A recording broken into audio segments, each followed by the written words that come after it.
자, 그럼 매주 월요일을 내 돈, 우리 집 경제를 지키러 출동하시는 두 분 전문가 모셔보겠습니다. 안녕하세요. 네, 안녕하세요. 축구에는 손흥민, 보험에는 권혁준 반갑습니다. 네, 안녕하세요. 피겨에는 김연아, 보험에는 김소미 반갑습니다.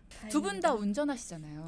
네, 네. 맞아요. 빗길 운전 무섭지 않아요? 빗길 운전 너무 무서워요. 그죠? 맞아요. 차가 막 미끄러지고 바퀴도 막. 미끌미끌해요. 맞아요. 타이어 관리 잘해야 돼요. 맞아요. 특히나 장마철 시작되니까 저는 좀 걱정되는 게 작년에 비 내리면서 침수된 차량들 많았잖아요. 엄청 네. 많았죠. 올해도 비 많이 내리면 어떡하지 하는 생각 때문에. 네. 전화 오신 분들도 엄청 많아요. 네. 맞아요. 보험으로 준비할 수 있는 것들도 있어요. 우리 침수차 되면 보상 궁금해하시는 분들 많이 계세요. 안 그래도 그거 여쭤보려고 했어요. 네, 우리가 자동차 보험에 자기 차량 손해라는 담보가 있는데요. 네. 거기에 담보를 있으면 내가 침수차가 발생했을 때 보장을 받으실 수 있고요. 근데 못 받는 경우가 있습니다. 창문이나 썬루프를 열어놓고 잠긴 경우, 그리고 그 안에 둔 물건이나 그리고 튜닝 부품 이런 것들은 보상이 되지 않아요. 네, 이런 부분들 좀 알고 계시고 대부분 자기 차량 손해 담보는 가지고 계신데 혹시 없는 분들 있으니까 네. 이런 부분들은 꼭 확인 한번 해보셨으면 좋겠어요. 여름철에. 그렇죠. 자기 차량 손해 담보라는 거 자동차 보험에 있는 건가요? 운전자 네. 보험에 있는 건가요? 자동차 보험에 아하, 요 특약은 대부분은 가입을 하고 계시겠네요. 네, 네. 맞아요. 대부분 음. 갖고 계시는 분들이 많죠. 그렇군요. 네. 면책 기간은 따로 없고요. 없습니다. 아하, 그렇군요.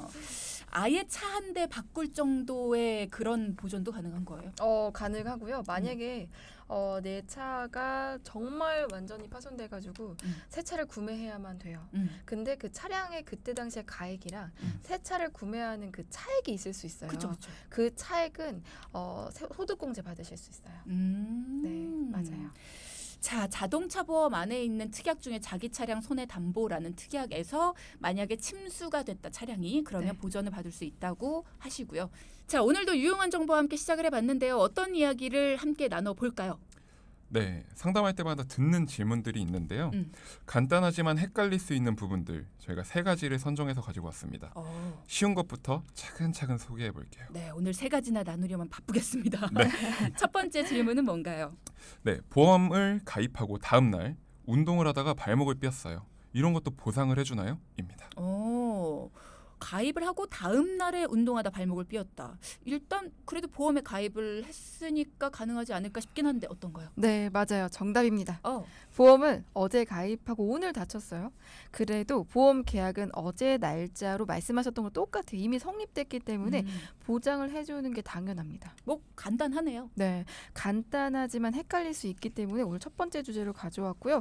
많은 분들이 물어봐요. 어제 가입했는데 오늘 돼요? 네, 저 지금 오늘 병원 가도 돼요? 어떤 가능합니다. 부분이 헷갈리는 걸까요? 이게 질병과 상해의 차이인데요. 실제로 한 고객님께서 보험 가입하신 다음 날 굉장히 미안해하시면서 연락이 왔어요. 운동하다가 그만 발목에 금이 갔는데 혹시 보험 적용 받을 수 있을까요? 그래서 제가 당연하죠. 근데 왜 그렇게 미안해하세요? 라고 물었더니 이렇게 대답하시더라고요. 보험 가입하자마자 제가 일부러 다친 것처럼 보일까 봐서요. 네. 그게 약간 민망한 상황 같기도 한데 그쵸? 네. 근데 사실 누가 보험금 그거 하나 타자고 일부러 몸을 다치게 하겠어요? 말도 안 되죠. 맞아요. 하지만 걱정을 많이 하시는 분들이 많습니다. 음. 우선 질병과 상해의 차이를 아셨다면 민망해하지 않으셨을 것 같아요. 보험에 가입하기 전에 보험회사에서는 기존에 아프거나 다친 적이 있는지, 병원에 간 적이 있는지 등등 여러 가지를 물어봅니다. 네. 왜냐하면 내가 모르고 있던 질병이 내 몸 어딘가에서 꿈틀대고 있을 확률 때문이죠. 역선택이라고도 하잖아요. 만약에 내가 알고 있는데 요거를 보험회사에 알려주지 않고 가입을 했다라는 사실은 일들이 많이 일어났기 때문이고요. 그리고 또한 어떠한 질병에 관해서는 가입 후 1년 이내 100% 주는 보장만 있는 건 아니에요. 반만. 50%만 지급을 해주는 것들이 또한 있기 때문에 보통은 100%가 맞기도 하고요. 하지만 증권을 꼼꼼히 살펴보셔야 하는 가장 중요한 이유이기도 합니다. 누구는 100% 받고 누구는 50% 받아요. 하지만 어떤 분이라도 100%였으면 저는 좋겠습니다. 그죠. 그래서 왜 우리가 가끔가다 하는 얘기가 면책 기간이라고 맞아요. 해서 보험회사가 100% 다 주지 않고 일정 기간 동안은 아예 안 주는 것도 있다. 뭐 이런 얘기 여러 번 나눴었잖아요. 그쵸. 그래서 맞습니다. 그런 것 때문에 조심해야 된다는 네, 얘기도 질병은 특히나 그렇고요. 하고요. 그렇죠. 네. 네, 상해는 조금 다르죠. 네. 네, 언제 어떻게 발생할지 모르는 사고이기 때문에 그죠. 그래서 100% 모두 지급을 해줍니다. 그러면 방금 말씀하신 운동하다가 발목에 금이 갔는데 보험 적용 가능할까요? 라고 하신 그분은 다 보험 적용 받으셨겠네요. 네, 맞습니다. 이분은 골절 진단비 그리고 깁스 치료비 보험이 있으셔서 첫 해 보험료인 8만 원에 납입을 하시고 네.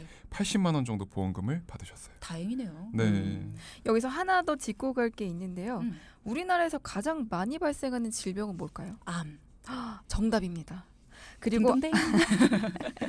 네, 그리고 암은 하루아침에 뚝딱 생길까요? 아니죠.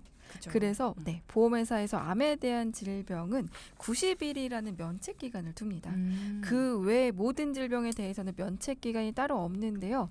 암에 대해서만 보험을 가입하고 90일 동안 보장을 해주지 않습니다. 이 암 같은 경우는 1년 이내에 암 진단이 발생하게 되면 50%만 보장받게 되어 있는데 네. 물론 보험회사마다 각각 고객 유치 경쟁을 하다 보니까 요즘은 암보험 면책 기간이 90일이 지나면 100% 보장해주는 회사도 있습니다. 네, 진짜 그렇군요. 좋죠. 맞습니다. 자, 정리를 해보면 상해, 그러니까 다치는 경우에는 100% 지급이 가능하지만 질병에 관해서는 보험을 계약한 이후에 1년 이내에는 50%만 보험금을 지급해주는 것도 있다. 그런데 암에 관해서만큼은 90일이라는 면책 기간이 있고 최근에는 90일이 지나고 나서 1년까지 50%만 되는 것도 있지만 100%의 보험금을 모두 지급해주는 암보험도 있기 때문에 이걸 잘 알아보고 나는 이득을 받을 수 있도록 잘 알아보고 암보험을 가입하는 것이 필요하다라는 말씀해 주셨습니다. 네. 자, 그러면 두 번째 질문 넘어가 볼까요? 네. 빠밤. 빠밤. 네. 실손보험 있습니다. 병원비의 80%는 보장해준댔는데 1년 동안 병원 영수증 다 모아보니 100만 원 정도 나왔더라고요. 병원비로요. 근데 보험금을 신청했더니 50만 원도 안 나왔습니다. 왜 그럴까? 왜 그럴까요?입니다. 이거 병원비 쓰는 만큼 돌려받기 위해서 실손보험에 가입을 하는 건데 네. 병원비 100만 원 나와서 100만 원 돌려주세요 하고 딱 그 보험회사에다 요청을 했더니 네. 50만 원만 돌려줬어요. 50만 원도 보장을 못 받았어요. 오, 왜 그랬을까요? 네. 우선 이분은 병원에 물리치료나 도수치료를 받으러 다니셨는데요. 갈 때마다 실손보험을 청구하려다 보니까 이게 부탁하시기 되게 미안하셨던 거예요. 그래서 서류를 한 번에 모아서 부탁하신 분이셨습니다. 그러면 이렇게 한 번에 모아서 청구를 하면 안 되는 건가요? 아닙니다. 한 번에 청구하셔도 되고요. 그때그때 하셔도 되는데 주의할 점이 있어요. 바로 공제 금액인데요. 요즘 4세대 실손보험으로 말씀드리자면 우리 병원 영수증을 보면 급여 부분에 대해서는 병원비의 20% 혹은 2만 원 중 큰 금액을 공제한다. 비급여 부분은 병원비의 30% 혹은 3만 원 중 큰 금액을 공제한다. 라는 내용이 있습니다. 네, 예를 들어서 하루 병원비로 5만 원이 나왔고 모두 급여 부분이라면 5만 원의 20%는 만 원이죠. 그 보험회사가 정한 2만 원. 이 중 큰 금액을 공제한다고 했어요. 그럼 내가 낸 병원비 5만 원에서 2만 원 빼고 실손보험은 3만 원만 지급받게 되는 거죠. 계산해 보면 병원비 내가 받은 금액 3만 원. 그러니까 실제로 60%만 보장을 받으신 거예요. 그러네. 네. 네. 근데 이게 금액이 커지면 얘기가 또 달라져요. 통원 치료를 한 게 아니라 만약 입원한 경우라고 가정을 해볼게요. 입원해서 100만 원의 병원비가 나왔다면 100만 원의 20% 바로 20만 원이죠. 그죠? 그리고 보험사에서 정한 공제 금액이 아까 있었어요. 2만 원. 이 중 큰 금액은 당연히 20만 원이잖아요. 그죠?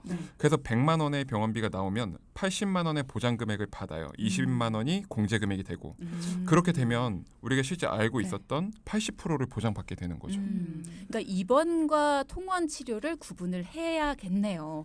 통원 치료처럼 병원비가 좀 적게 들어가면 보험사에서 정한 공제 금액이 있으니까 그 부분을 비교를 해봐야겠고요. 네, 맞습니다. 하루 병원비로 만 원도 안 나온 경우에는 공제 금액보다도 적어요. 그러니까 보험금을 청구해도 받을 수 있는 보험금은 없습니다. 그러니까 많은 분들이 이 부분을 정말 많이 놓치시는데요.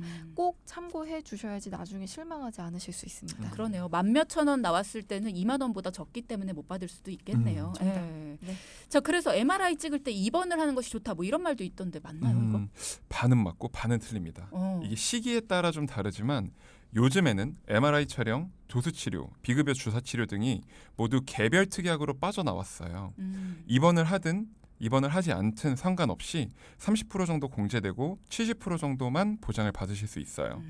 특약으로 빠져나오기 전에는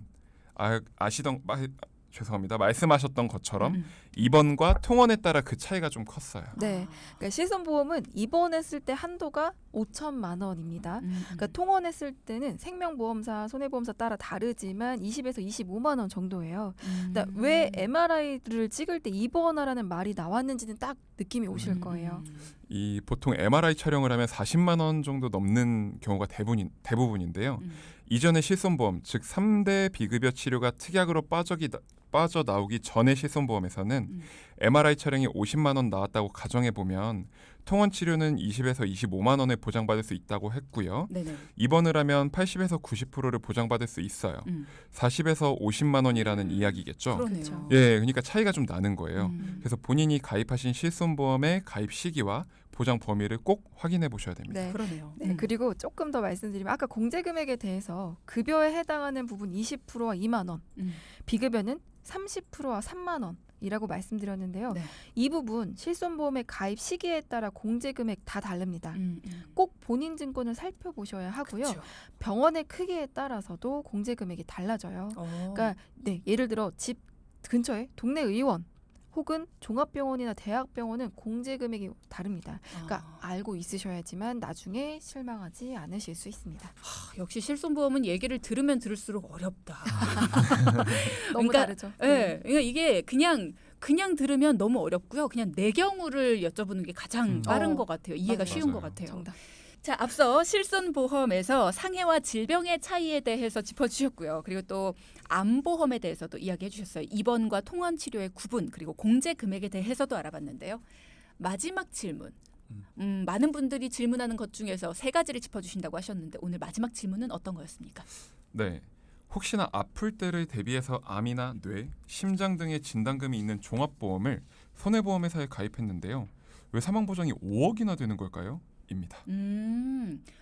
아플 때를 대비해서 종합보험을 손해보험회사에 가입을 했는데 사망보장이 5억이나 되니까 뭔가 이상하다. 진단금 때문에 가입을 했는데 왜 사망보장이 됩니까? 뭐 이런 건가요? 네, 그게 포인트죠. 질문에 대한 답을 드리기 전에 먼저 알고 계셔야 할 사실이 있습니다. 그러니까 손해보험회사에서는 보험을 가입한 경우 보험계약으로 들어가는 사망은 대부분 모든 사망이 아니라 상해 사망입니다. 질병 사망, 일반 사망 아니에요. 상해 사망이라는 이야기입니다. 그러니까 즉 사고로 인한 사망에 대해서만 보장을 해주는 거죠. 자, 상해로 인한 사망과 질병으로 인한 사망, 우리나라에선 이 비율이 어떻게 되는지 아시나요? 아무래도 우리나라에서 가장 많이 발생하는 질병, 아까 암이라고 하셨잖아요. 그러면 질병 사망이 더 많지 않을까요? 맞습니다. 우리나라에서 상해로 인한 사망은 전체 사망의 10%도 채 되지 않는 것으로 나타났어요. 네, 편하게 1대9 정도라고 말씀을 드릴게요. 네. 10% 이외의 원인이 질병과 그 외적인 이유로 사망을 하신다는 얘기예요. 따라서 고객님들이 손해보험회사의 질병과 관련된 진단금을 준비하면서 기본계약으로 들어가는 상해 사망 특약을 사망보험이라고 말하는 것은 사실 잘못 알고 계신 거라고 말씀드리고 싶어요. 그러면 상해 사망 보험은 쓸 일이 거의 없는 건가요? 어때요? 그럴 수 있지만 네. 그렇다고 상해 사망이 아주 필요 없다는 이야기는 아닙니다. 어. 고위험군 직업 또 그러니까 위험에 노출이 많은 직업을 가지고 계신 분들에게는 상해 사망 보험금도 필요할 수 있습니다. 가족분들이 필요하죠. 그렇죠. 네. 이분에게 어떤 위험한 일이 닥쳤을 때 가족분들에게는 유용하게 쓰일 수 있다. 고위험군 직업, 그러니까 위험에 노출이 많은 직업을 가지고 계시다면 네. 필요할 수 있다라는 말씀이셨는데, 자 그러면 앞서 사망 보장이 5억이나 돼서 좀 의아했어요라고 말씀하신 분은 필요하신 분이었어요. 어때요? 우선 이분은 정말 많은 보험을 가입한 상태였어요. 상해 사망에 대한 특약이라는 내용이라고 설명드리니 보험을 다시 정비해달라고 하시더라고요. 예, 왜냐하면 2, 3년 전만 하더라도 이렇게 상해 사망 보험금을 꼭 가입해야 하는 보험들이 많았어요. 필수적으로. 네, 맞아요. 요즘에는 상해 사망을 최소로 해서 가입할 수 있는 그런 건강보험 상품들도 정말 많아졌어요. 그러니까 원치 않았던 특약이 들어 있었던 거네요. 그렇죠. 당황하셨을 수 있습니다. 그러니까 이분께서 납입하는 보험료가 매달 30만 원 정도였고요. 그런데 거기에 상해 사망 특약에 대한 보험료만 4만 원 정도 하시더라고요. 원치 않았다면 너무 비싸네요. 그렇죠. 총 10%가 넘죠.